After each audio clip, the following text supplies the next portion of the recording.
जिस चीज का डर था वही हो गया। जामवंत जी बेचारे दुखी हो गए, हाथ जोड़ के राम जी से कहे मुझे क्षमा कर दो। लेकिन इन सब के बीच जनक जी महाराज बड़े प्रसन्न हुए, और इतने प्रसन्न हुए कि उन्होंने रघुनाथ जी को जाकर के अपने हृदय से लगा लिया। बोले प्रभु आप अभी तक लग ही नहीं रहा था वानरों की सेना आई है, अब लग रहा है कि हाँ वानरों की सेना आई है।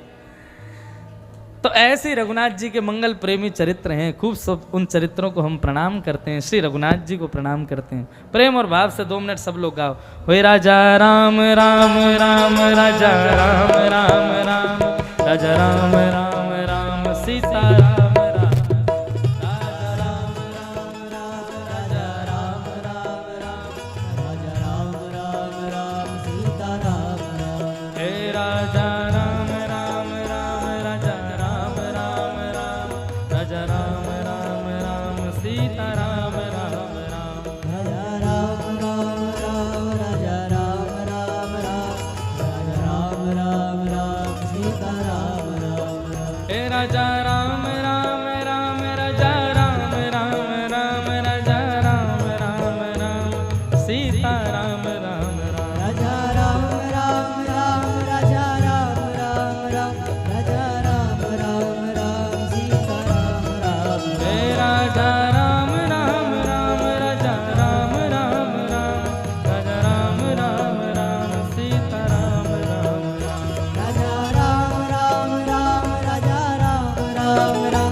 राजा रामचंद्र भगवान की। इस प्रकार नवम स्कंद में की कथा बताई, रघुनाथ जी का संपूर्ण चरित्र बताते हुए, और फिर कृष्ण कथा शुरू की महाराज। 2 श्लोकों में संपूर्ण कृष्ण कथा सुना करके श्री सुखदेव जी शांत हो गए। परीक्षित जी महाराज कहने लगे, बोले प्रभु आप सुखदेव जी की, आप भगवान कृष्ण की कथा 2 श्लोकों में सुना करके शांत क्यों हो गए? आप मुझे विस्तार से सुनाइए ना।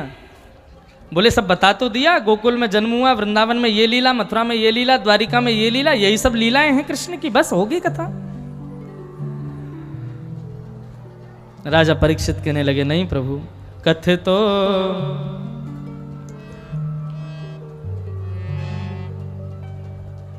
एफ ले लिया क्या?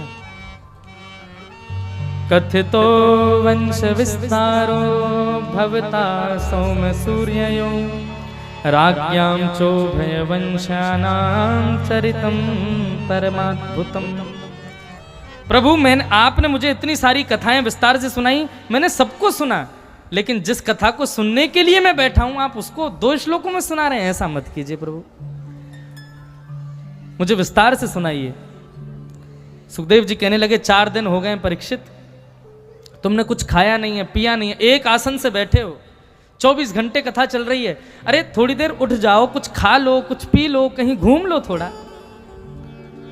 लेकिन परीक्षित जी महाराज कहते हैं, बोले प्रभु पिबंतम त्वं मुखां भोज अच्युतम हरिकथामृतम। आपके मुख से अच्युत भगवान की अमृतत्व कथा सुनने के बाद मुझको संसार की रोटी सब्जी की भूख नहीं लगती प्रभु, मुझे जल की इच्छा नहीं है। आप इतनी अमृत तुल्य कथा सुना रहे हैं, इससे मेरा पोषण हो रहा है प्रभु। मुझे संसार की अब कोई भी वस्तु सता नहीं रही है, मुझे ना भूख है, ना प्यास है, ना नींद है, कुछ नहीं है, केवल मुझे ठाकुर जी का प्रसंग सुनना है। बंधुओं इसे कहते हैं श्रोता। कितनी इच्छा है परीक्षित जी के हृदय में कथा सुनने के प्रति। राजा परीक्षित के इस भाव को सुनकर के सुखदेव जी बड़े प्रसन्न। बंधुओं, दुनिया में सबसे कठिन है भूख लगना और भोजन का ना मिलना, लेकिन किसी के लिए यदि भूख को भी जीता जाए तो ये बहुत बड़ी बात है। महाभारत युद्ध में जब 18 दिन तक युद्ध चला तो दुशासन तो धृतराष्ट्र और गांधारी ने कुछ खाया पिया नहीं था। 18 दिन बाद गांधारी जब युद्ध मैदान में अपने पुत्रों को देखने के लिए जाती है तो वहां भगवान द्वारिकाधीश एक बेर के पेड़ बन के खड़े हो जाते हैं परीक्षा लेने के लिए। गांधारी जैसे ही जाती है अपने बेर के पेड़ को देखती है, बेर को देखती है तो उसकी भूख और तीव्र हो जाती है। क्या करूं, कैसे खाऊं, अपनी भूख कैसे मिटाऊं। जबकि पुत्र मर गए, मरे हुए पुत्रों को देखने गई थी, लेकिन भूख में इतनी व्याकुल, बेर के प्रति इतनी आसक्ति हो गई, कुछ नहीं देखती है, केवल मरे हुए शवों को पकड़ पकड़ करके एक दूसरे के ऊपर लगाती है और उसको बेर को पकड़ने का प्रयास करती है। जब 100 शव हो गए और सबसे ऊपर गांधारी खड़ी हुई, जैसे ही बेर पकड़ा तो द्वारिकाधीश प्रकट हो गए। गांधारी जी, मैं द्वारिकाधीश, नेत्रों में पट्टी रहती थी ना गांधारी के, इसलिए ज्यादा उनको पता तो था कौन है, कैसे हैं, क्या है, लेकिन फिर भी इतना ज्ञान नहीं रहता था। आप यहां क्या कर रही हो? गांधारी बोली, कन्हैया तुम तो जानते हो पांडवों ने कौरवों को हरा दिया, मेरे पुत्रों को मार दिया, मेरे पुत्रों का वध हो गया, आज अपने पुत्रों से मिलने के लिए आई हूं। भगवान बोले, तो आप पुत्रों से मिलने वाली क्रिया तो कुछ कर नहीं रही हो, आप तो बेर खा रहे हो। और कहां चढ़ करके खा रही हो, नीचे देखना जरा। नीचे देखा तो मरे हुए शव पड़े थे, उनकी छाती पर गांधारी खड़ी थी। भगवान बोले, मैं आपको बता भी दूं, ये शव नहीं है, ये कोई और नहीं, आपके पुत्र ही हैं जिनके ऊपर आप खड़ी हो। तो गांधारी कहती है, वासुदेव जरा कष्टम कष्टम निर्धन जीवनम पुत्र शोक महाकष्टम कष्टात् कष्ट करिच्छुधा। हे वासुदेव कृष्ण, इस दुनिया में सबसे बड़ा कष्ट है बुढ़ापा, लेकिन उस बुढ़ापे से भी बड़ा कष्ट है बुढ़ापे में निर्धन हो जाना, और उससे भी बड़ा कष्ट है बुढ़ापे में निर्धन होकर के गरीब हो जाना, अपने युवान पुत्रों को मरे हुए देख लेना। लेकिन कन्हैया, इन सबसे भी बड़ा कष्ट पता है क्या है? भूख लगना और भोजन का ना मिलना, ये सबसे बड़ा कष्ट है। लेकिन परीक्षित जी महाराज ने उस भूख को भी जीता है कृष्ण कथा सुनने के लिए। सुखदेव जी महाराज प्रसन्न हो गए, बोले, ऐसी पिपासुता यदि हो परीक्षित, तो कथा 7 दिन क्या 7 जन्मों तक सुनाई जा सकती है। इतनी पिपासुता होनी चाहिए। मैं तुम्हें अवश्य कृष्ण कथा सुनाऊंगा। और यहां से कहना प्रारंभ करते हैं। यमन, पृथ्वी पर जब बहुत भार बढ़ गया, पृथ्वी गौ रूपणी होकर के ब्रह्मा जी के पास गई और कहा कि महाराज मेरे भार को कम करो। ब्रह्मा जी बोले, शंकर जी करेंगे। शंकर जी के पास गई तो शंकर जी ने कहा, नारायण करेंगे। बोले, क्योंकि हम तो प्रलय कर देंगे तो प्रलय में सब मर जाएंगे, भार कम नहीं पूरे ही हल्की हो जाओगे फिर तुम, इसलिए यदि थोड़ा बहुत भार हल्का करवाना है तो नारायण से प्रार्थना करो, वे अवतार धारण करें। पृथ्वी रोती रोती क्षीर सागर के किनारे गई और जाकर के नारायण का स्तवन किया। तब भगवान ने आकाशवाणी की, वसुदेव गृहे साक्षात् भगवान पुरुष परः जनिष्यते तत्प्रियार्थम संभवन्तु सुरस्त्रियः। भगवान ने आकाशवाणी की, वसुदेव के घर में साक्षात मैं ही कृष्ण स्वरूप धारण करके आऊंगा, चिंता मत करो, पृथ्वी में आ रहा हूं। जैसे ही भगवान ने आकाशवाणी की, देवताओं ने सुना भगवान जन्म लेने वाले हैं। सब देवताओं ने ब्रजमंडल में जाकर के अलग अलग रूप धारण कर लिया। कोई पर्वत बन गया, कोई नदी बन गया, कोई पहाड़ बन गया, कोई वृक्ष बन गया, कोई गाय बन गया, कोई आदि आदि गोप ग्वाल के रूप धारण कर लिए सबने। धीरे धीरे भगवान पधार रहे हैं। सूरसेन मंडल के राजा सूरसेन के पुत्र हैं वसुदेव, और मथुरा मंडल के राजा उग्रसेन, उग्रसेन के भैया देवक, देवक की बेटी हैं देवकी, और उग्रसेन के पुत्र कंस। कंस ने अपनी चाचा की बेटी देवकी का ब्याह वसुदेव जी के साथ कर दिया, और आज विदा करने के लिए अपनी बहन को जा रहा था। इतने में ही आकाशवाणी हुई, बोले अरे कंस, जिस बहन को तुम विदा करने जा रहे हो इसका अष्टम गर्भ तुम्हारा काल होगा। अष्टम गर्भ काल होगा, ये बात सुनते ही कंस का तो ताम्र वर्ण हो गया, तलवार निकाल करके अपनी बहन को मारने को तैयार हो गया। वसुदेव जी ने चरण पकड़े, बोले आप इनको मत मारिए, इनसे आपको भय नहीं है, इनके पुत्र आपको मारेंगे, ऐसा आकाशवाणी में कहा गया। मैं वचन देता हूं, आपको हमारे जितने पुत्र होंगे मैं सब आपको प्रदान कर दूंगा, लेकिन देवकी को मत मारिए, तुम्हारी बहन है, ऐसा मत करो। वसुदेव जी की बात मान करके कंस ने देवकी को छोड़ दिया और कहा कि आपने जो वचन दिया है उसका निर्वहन कीजिएगा, प्रत्येक बालक मेरे चरणों में लाओगे जन्म लेते ही, उसका वध मैं करूंगा। पहले बालक का महाराज जन्म हुआ, लेकर के जैसे ही ठाकुर जी के चरणों में, कंस के चरणों में आए वसुदेव जी, कंस ने कहा अब देखो ये पहला बालक है, मुझे दया आ रही है, 8वां बालक काल होगा ना, ये पहला बालक है, इसको ले जाओ, इसको मत दो मुझको। पहला बालक लेकर के बड़े प्रसन्न भाव से श्री वसुदेव जी महाराज आए, तो देवताओं ने जाकर के नारद जी को भेजा, बोले कि कंस सुधरना नहीं चाहिए, हमको ऐसा क्यों लग रहा है कंस सुधर रहा है, आप इससे इतना पाप करवाओ कि भगवान आने पर मजबूर हो जाएं। नारद जी ने जाके कंस से कहा तुमने बालक को छोड़ क्यों दिया? बोले पहला बालक है, मेरा भांजा है, इसलिए छोड़ दिया, 8वें को मार दूंगा। बोले देवताओं ने कहा 8वां बालक काल है, ऐसा नहीं, पहले से 8वां कोई भी मार सकता है तुमको। कंस बोले ऐसी बात थी क्या, पहले से 8वां कोई भी मार देगा? बोले हाँ यही बात है। कंस दौड़ करके गया, वसुदेव जी के प्रथम बालक को लेकर के महाराज पत्थर पर फेंक दिया और देवकी वसुदेव दोनों को कारागृह में डाल दिया। बोले एक भी बालक अब बचना नहीं चाहिए, सबको मारूंगा मैं। 6 बालकों का वध कर दिया। 7वें बालक के रूप में देवकी के गर्भ में श्री बलराम जी आए। भगवान ने वैष्णो देवी को आज्ञा की कि भैया ये बलराम हैं, शेषनाग हैं, ये हमसे पहले अगर इनका जन्म हो गया, जन्म लेते ही कंस को ये मार देंगे, अगर इन्होंने कंस को मार दिया तो फिर हमारा जन्म लेने का कोई औचित्य नहीं रह जाएगा, इसलिए इनको देवकी के गर्भ से स्थानांतरित करके रोहिणी के गर्भ में पहुंचाओ, तुम्हारी कलयुग में बहुत पूजा होगी यदि आपने ऐसा किया तो वैष्णो देवी ने देवकी के 7वें गर्भ बलराम जी को रोहिणी के गर्भ में भेज दिया।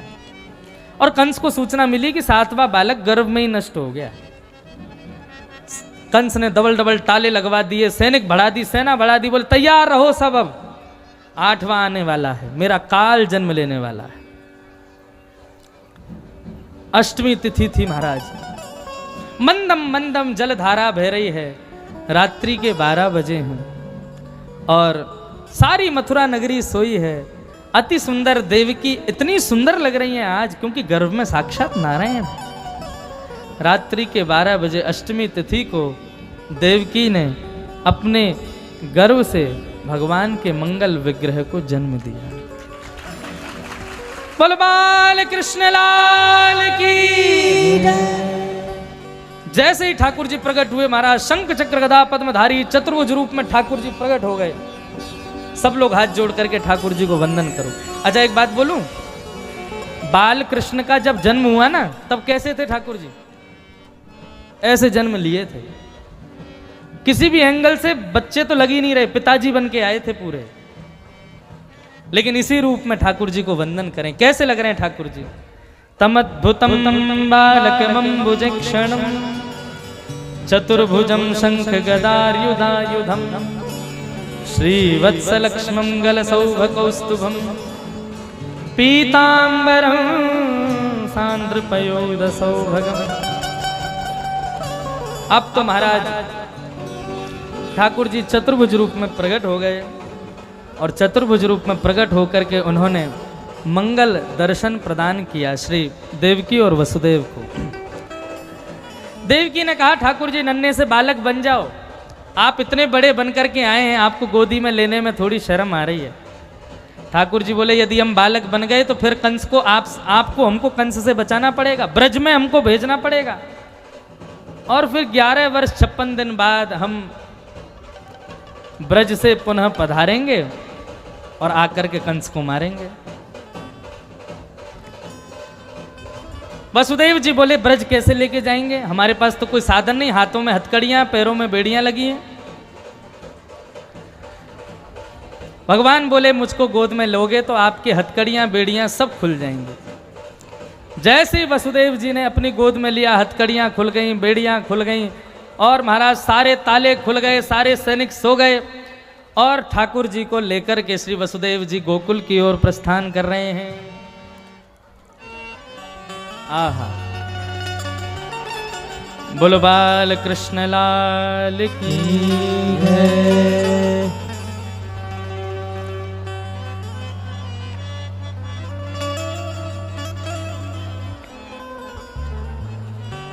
जय जय श्री कृष्ण चंद्र नंद के दुलारे, जय जय श्री कृष्ण चंद्र नंद के दुलारे, जय जय श्री कृष्ण चंद्र नंद के दुलारे, जय जय श्री कृष्ण चंद्र नंद के दुलारे, नंद के दुलारे गोपियों के प्राण प्यारे, नंद के दुलारे गोपियों के प्राण प्यारे, नंद के दुलारे गोपियों के प्राण प्यारे, नंद के दुलारे गोपियों के प्राण प्यारे, जय जय श्री कृष्ण चंद्र नंद के दुलारे, जय जय श्री कृष्ण चंद्र नंद के दुलारे, जय जय श्री कृष्ण चंद्र नंद के दुलारे, जय जय श्री कृष्ण चंद्र नंद के दुलारे।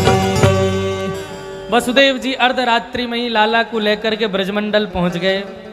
यशोदा मैया के बगल में जाकर के वसुदेव जी ने लाला को सुबाए दियो। और महाराज अब देखो भैया, आप सब लोगों से विशेष प्रार्थना है, उत्सव तो हम मनाएंगे लेकिन ये भी याद रखें कि कोरोना बढ़ रहा है थोड़ा, सब लोग मास्क पहन लीजिए, एक दूसरे पर कोई भी चढ़ेंगे नहीं, अपने स्थान पर सब बैठ जाइए, बिल्कुल जहाँ खड़े हैं वहीं बैठ जाइए अभी। और ये जितने भी लाला को लेकर के बीच रास्ते से आ रहे हैं, ये सब भी जहाँ जगह मिल रही है बीच में ही बैठ जाओ। अभी बिल्कुल भी, अभी कथा चल रही है, अभी कथा में प्रसंग बाकी है, ठाकुर जी के उत्सव तक प्रसंग पहुँच जाए तब तक सब लोग अपने अपने स्थान पर बैठ जाइए बिल्कुल।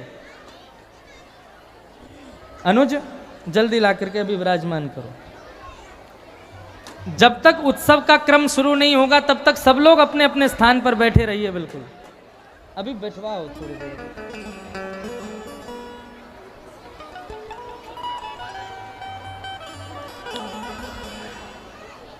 बिल्कुल शांति से सब लोग अब बैठें और वाह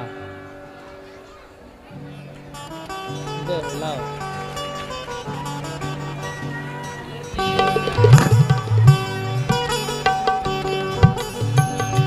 बोलो नंद के लाला की। फोटो वाले भैया थोड़ा नेक्स्ट साइड है जाओ, सबको दर्शन है जाएंगे। लाओ वाह। बोलो कृष्ण कन्हैया लाल की जय। रोने वाले हैं थोड़ी बहुत देर।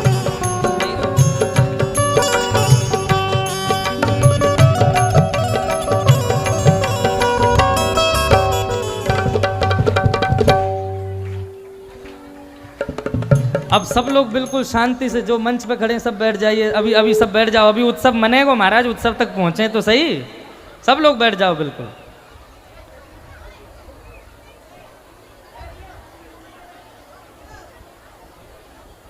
वसुदेव जी नंदरानी के बगल में लाला को सुबाए के चले गए। अनुज सबको बैठाओ बिल्कुल। अब अभी 5 मिनट बिल्कुल भी कोई ना हल्ला करें ना आवाज करें, बिल्कुल शांति से बैठेंगे सब लोग। ठाकुर जी को लेकर के वसुदेव जी वृंदावन पहुंचे, गोकुल पहुंचे। नंदरानी के बगल में ठाकुर जी को सुबाए करके, और नंदरानी ने जा लाली को जन्म दियो वाकू लेकर के वसुदेव जी मथुरा पहुंचे। जैसे ही वसुदेव जी मथुरा पहुंचे महाराज, सारे सैनिक जग गए, हथकड़ियां लग गई, बेड़ियां लग गई, कंस जग गया। 8वां हो गया, 8वां हो गया, बस यही हल्ला मचने लगा। कंस दौड़ा दौड़ा गया, देवकी के पास जाकर के देखा तो नन्ही सी बालिका गोद में है। कंस कहने लगा पुत्र होने वाला था, पुत्री कैसे हो गई? बोले अब भैया ये तो मेरे हाथ में नहीं कि पुत्र होगा कि पुत्री, पुत्री हुई है, इसको मत मारिए। कंस के सेनापति ने कहा, बोले महाराज आपने पुत्री समझ के छोड़ दिया तो पुत्री का पुत्र आपको मार देगा, ये क्रम चलता ही रहेगा, आपके भीतर से भय निकल ही नहीं पड़ेगा, मार दीजिए इसको, अब जीवित मत छोड़िए। कंस ने देवकी के हाथ से उस पुत्री को लेकर के जैसे ही पत्थर पर फेंका महाराज, अष्टभुजी देवी भद्रकाली बनकर के प्रकट हो गई वो बालिका। और कंस से कहने लगी, अरे कंस मुझ जैसे निर्दोष बालकों को मार करके तुझे क्या मिलेगा? तेरे शत्रु कृष्ण ने तो ब्रज में जन्म ले लिया। कंस पूछने लगे कहाँ जन्म लिया, मुझे जरा बता दीजिए। बोले यत्र त्ववा, ये नहीं बताऊंगी कहाँ लिया, लेकिन 84 कोस के ब्रज में ही लिया है।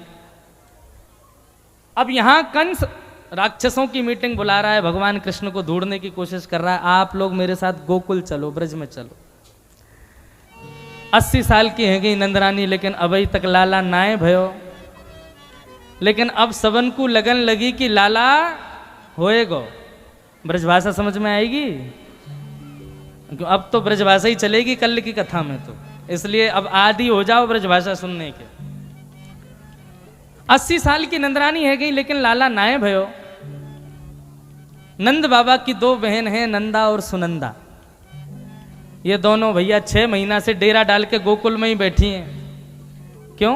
अपनी भाभी की सेवा कर रही हैं, कोई घी को सीरा बना के खवा रही है, कोई कछु कर रही है, कोई कछु कर रही है। क्यों? बोले भाभी के यदि लाला होएगा तो फिर गले वाली मेवा तो मिलेगी महाराज, या हमारी भाभी की खूब सेवा कर रही हैं। आज प्रातःकाल सूर्योदय भयो, लेकिन अभी तक नंदरानी ना उठी। नंदा सुनंदा दोनों सोचने लगी कि भैया भाभी तो रोज ब्रह्म मुहूर्त में उठ जायो करें, आज इतनी सवेरे है गई, अभी तक उठी क्यों ना? नंदा सुनंदा दोनों जैसे ही नंद भवन में गई तो कहा देखो कि नंदरानी सोई हैं, दास दासियां सोई हैं, और नंदरानी के बगल में चद्दर में लपेटे भयो नेक सो कोई बालक सोयो है। लाली है कि लाला ये ना पतो। नंदा सुनंदा गई तो देखो नील मणि, नीली नीली मणि जैसे चमक रहे हैं छोटे से बाल गोपाल। नंदा सुनंदा बोली अरे भैया बड़ो प्यारो बालक है, बड़ो प्यारो लाला है। दूसरी बोली लाला है कि लाली, ये तो देख। बोले अब जो भी हो, ठाकुर जी ने कृपा करके हमारे भैया को या बुढ़ापे में बालक दियो है। नंदा बोली कि ना ना, या बार तो लाला होना चाहिए। बोले क्यों? लाला की इतनी इच्छा क्यों? बोले भैया नंद बाबा इतने वयोवृद्ध है गए, 8 लाख गाय हैं हमारे यहाँ, उन गायन की सेवा कौन करेगो? संत रोज भोजन पावे, हमें उन संतन की सेवा कौन करेगो? इतने ब्रजवासीन के राजा हैं नंद बाबा, इन ब्रजवासीन की रक्षा कौन करेगो? एक लाला है जाए, फिर भले ही 6 लाली है जाए, कोई दिक्कत नहीं, लेकिन एक लाला नंद बाबा को है जाए। तो बोले कहा करें? बोले चद्दर हटा के देख लाला है कि लाली। बोले पहले 21 बार हरिशरणम को जाप करो, हरिशरणम हरिशरणम हरिशरणम 21 बार जाप कियो महाराज। और जैसे ही चदरिया हटाए करके देखी, है गया है गया है गया है गया है गया है गया है गया। अब तो महाराज नंदा सुनंदा उछलने लगी, कूदने लगी। बोले नंद रानी के लाला भयो है। नंदा ने सुनंदा को मुंह दबाया, बोले रुक रुक रुक, अभी कोई को ये बात बतानी नहीं है, मोए लगे मोए और तो सबसे पहले पता चलिए। नंदा सुनंदा बोली तो फिर क्या करें अब? बोले सबसे पहले ये खुशखबरी तो नंद बाबा को जाके सुनाएंगे, इतने सालन से प्रतीक्षा कर रहे हैं हमारे भैया। नंद बाबा गौशाला में बैठ करके जाप कर रहे हैं, अभी तो भयो होना है, अभी तो भयो होना है, अभी तो भयो होना है, जाने कब होएगो। इतने में ही नंदा सुनंदा पहुंची और जाकर के दोनों ने घेरा बना लिया और भैया को बीच में लेके दोनों गोल गोल घूमने लगी। भैया है गयो है गयो है गयो, भैया है गयो है गयो है गयो। कहा भयो? अरे भयो कहा ये तो बता। बोले पहले हमको बताओ, आप हमको कहा दोगे? बोले जो मांगेगी सो देंगे, बता तो सही कहा भयो। नंदा सुनंदा बोली आपने इतने ब्राह्मण जिमाए, इतने ब्रजवासीन की सेवा करी, इतनी संतन की सेवा करी, इतनी गौवन की सेवा करी, इन सबके फलस्वरूप आपके घर नीलमणि जैसो लाला जायो है। अब तो लाला की खबर सुनकर के महाराज नंद बाबा 80 साल के लेकिन जैसे ही सुनी लाला भयो तो बाबा 16 साल के है गए। खुशी के कारण सीधी छलांग मारी, यमुना जी में स्नान कियो महाराज। पीलो चंदन लगायो, पीलो पटका पहनो, पीली बगलबंदी पहनी, पीलो पीलो चंदन लगा करके मूछन में इत्र लगायो, आंखन में काजल लगा के बाबा तैयार है गए। लियो रे छोरा दर्पण, कैसो लग रहा हूँ? छोरा बोले बाबा बिल्कुल दुल्हा से लग रहे हो आज तक। बोले लगेंगे ना, हमारे लाला भयो है। पूरे ब्रजमंडल में महाराज आनंद की लहर होने लगी, सब नाच रहे हैं, सब गा रहे हैं, सब ऊधम मचा रहे हैं। और कहा गा रहे हैं? ओ ब्रज में है रही जय जयकार, नंद घर लाला जायो है। जय जय जयकार नंद घर लाला जायो। ओ ब्रज में है रही जय जयकार, नंद घर लाला जायो है। ब्रज में है रही जयकार नंद घर लाला जायो। देखो, जब हम कथा कर रहे थे तब तो आप सब खड़े हो गए थे, और अब नाचने की बारी आई तो सब बैठे हो। देखो, आज के हमारे लाला के जन्मोत्सव में जो नहीं नाचेगो वाकू अपने बगल वाले की सौगंध है। और ऐसे नहीं 2-2 फीट ऊपर उछल के नाचो। बधाई हो। बधाई हो।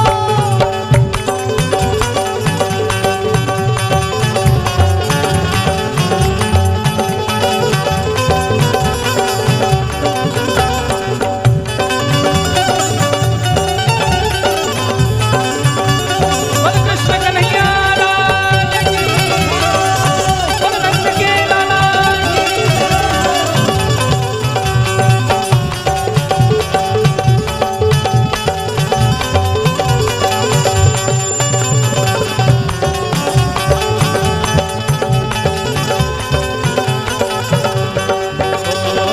यूथ के यूथ नंद घर आवे, यूथ के यूथ नंद बाल बाल सब हिल मिल गावे, बाल बाल सब ब्रह्मानंद समान आज सुख सबने पायो है।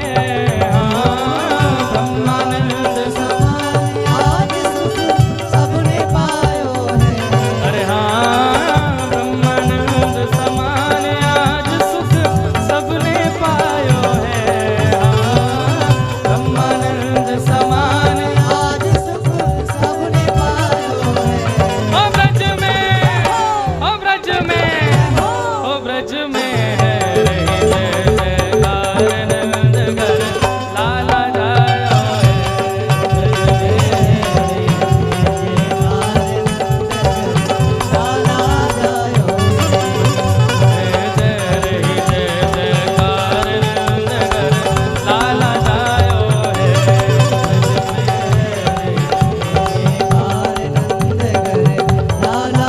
बधाई हो।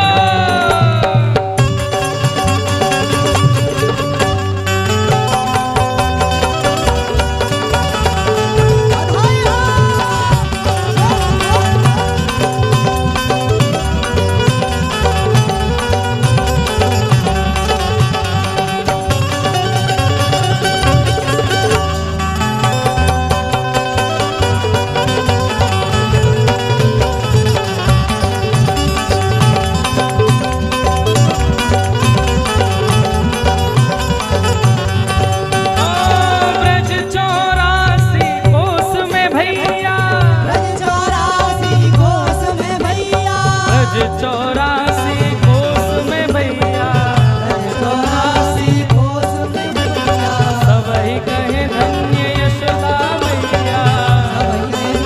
यशोदा मैया।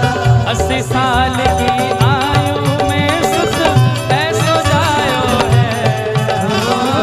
80 साल की आयु में सुख ऐसो जायो है। देखो, अब ये बधाई अपने आंख नाक संभाल के लूटना सब। पहले तो एक बार सुनो, जब भाई लोगों का नंबर आएगा तो केवल भाई लोग बोलेंगे, और जब माताओं का नंबर आएगा तो केवल माताएं। देखें किसमें कितना दम है, कौन कितने उत्साह में है। सब भाई लोग पगड़ी बांध बांध के पहुंच गए नंद बाबा के पास और बोल रहे हैं बधाई हो। सब मैया भी पहुंच गई पाग पहन पहन के और मैया से कह रही मैया बधाई हो। तो भैया और मैया दोनों संग ही बोल रहे हैं, अलग अलग बोलो, बाबा बधाई हो, मैया बधाई हो। कमजोर पड़ रहे हो आप लोग, एक और कस के बोलो बाबा बधाई हो। अब इनसे आगे निकल के दिखाओ बधाई हो। आप सब खंडवा निवासी को बधाई हो। बोल नंद के लाला की।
ब्रज में है रही जय जयकार, नंदघर लाला जायो रे।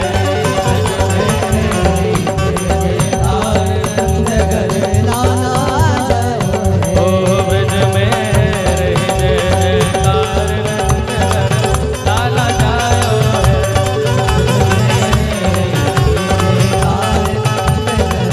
लाला जायो। बोलो नंद के लाला की। देखो लुटावे वाले ने ध्यान दें, व्यासपीठ के थोड़ा आगे से हट जाएं और थोड़ा इधर उधर है के हाँ।